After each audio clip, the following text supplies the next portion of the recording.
There is no doubt anymore in anyone's mind. This is part of a pattern we have seen for a quarter of a century. Going back to Chhattisgarh in 2000 and going through so many other incidents. And most notably, of course, we've seen Uri, we've seen Sangrota, we've seen Pathankot, we've seen Pulwama, and now we have seen the horrors of Pahalgam. I think it's very clear there is a pattern. People are encouraged, trained, armed, equipped, and often guided from across the border. Then Pakistan denies all responsibility. Eventually, responsibility is established, proven, including by foreign intelligence agencies. And then India has to cede, but we tend not to escalate beyond a point.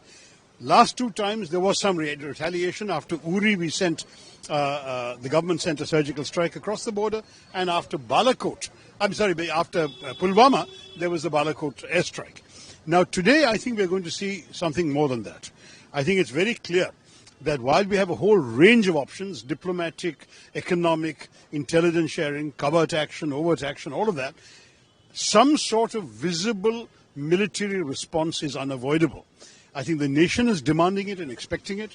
No one knows what it will be, where it will be, and when it will be. But I am convinced there will be some response.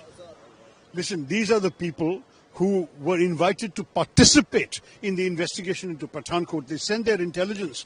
Even we gave them access to an Indian Air Force base. And they went back and said, oh, the Indians did it to themselves.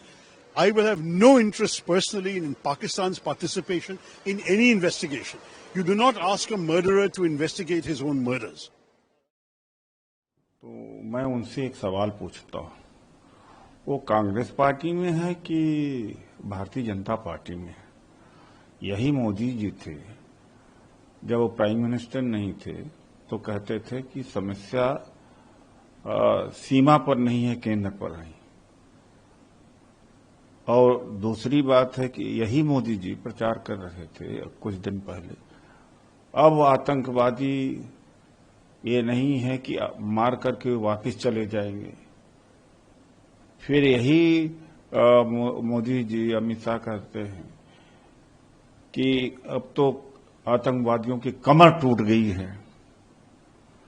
तो भैया, full proof security की बात तो मोदी जी, अमित शाह, ये सरकार कर रही है।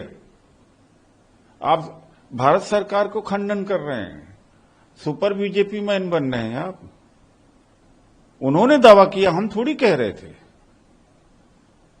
कि कोई परिंदा पर नहीं मार सकता। और यह भी कहा 2013-14 के चुनाव में कि मोदी जी प्राइम मिनिस्टर बन जाएंगे तो लाहौर तक घुस करके मारेंगे। शशि थरूर को यह नहीं पूछना चाहिए कि क्या घुस करके मारे?